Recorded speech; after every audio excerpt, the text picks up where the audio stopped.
இங்க சின்ன சைஸ் பன்னிக்கட்டை மீன் ஏலத்துக்கு போட்டிருக்காங்க. ஷார்ட் ஃபிஷ் இதெல்லாம் பார்த்தீங்கன்னா 15 கிலோ 20-25 கிலோ சைஸ் தான் ஏலத்துக்கு போட்டிருக்காங்க.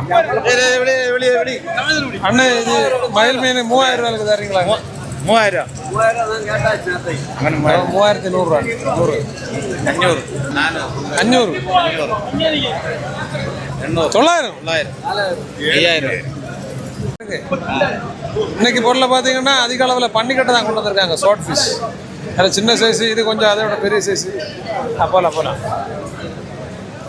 இதெல்லாம்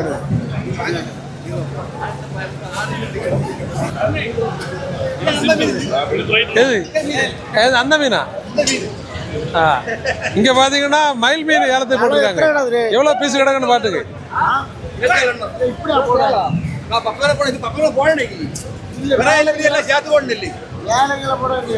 கிடக்கட்டு 27னா 27 ஒத்தாடியில தீர்மி. ஒத்தாடி 27 பீஸ் 48,999 ரூபா. 70,000 ரூபா.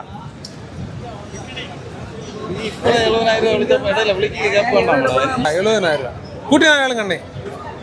81,900 ரூபா. 82,000 விலைங்க அண்ணே. 83,000 விலைங்க அண்ணே.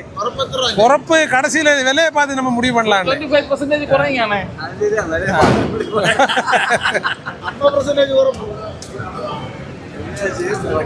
ரெக்கார்ட் ஆயிடுச்சு அண்ணே. நீங்க சொன்னது நீங்க வேணா மறந்து போகலாம், நீங்க பேச்ச மாத்தலாம், ஆனா ரெக்கார்டிங் அது மாறாதண்ணே.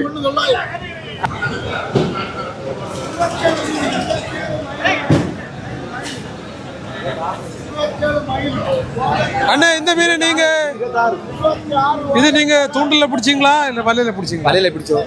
நீங்க வலையில இது மட்டுமா, வேற சூற ஒண்ணு இல்ல? ஊரோட எடுத்து கொடுக்க நிறைய உண்டா? எடை போட்டு கொடுத்துட்டு இருக்கீங்க. ஆமா, எடை போட்டு. பன்னிக்கட்டை இல்ல ஷார்ட் பீஸ். ஷார்ட் பீஸ் நோட அலிய பீஸ். பெரிய பன்னிக்கட்டை இல்ல, வலையில மாட்டினதா? வலையில மாட்டினதுதான்.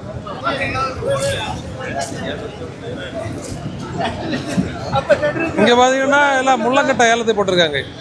பிளாக் பர்லின் மீன்கள் எல்லாமே ரொம்ப ஃப்ரெஷ்ஷா இருக்கு. இது எல்லாமே வலையில மாட்டின மீன்கள் தான். இதெல்லாம்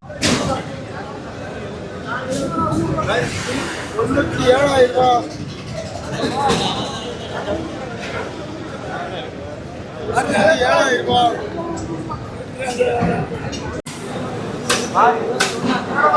பாத்தீங்கன்னா இந்த மயில் மீனை கட் பண்ணிட்டு இருக்காங்க.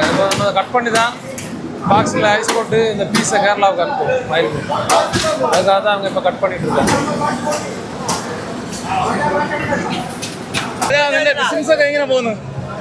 നമുക്ക് കുഴപ്പമില്ല ചേട്ടാ. ചെറിയ ചെറിയ നഷ്ടം അങ്ങനെ പോകും. ഇഷ്ടം പോലെ മീൻ വരുന്നു. പക്ഷെ മീനിന് നമ്മള് മാർക്കറ്റിൽ വിൽക്കുന്നതിനേക്കാൾ വില കൂടുതൽ.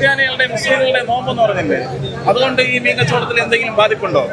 അണ്ണേ മലയാളം മറന്നു പോച്ചേ. ഇനി തമിഴിലെ പേசுங்க.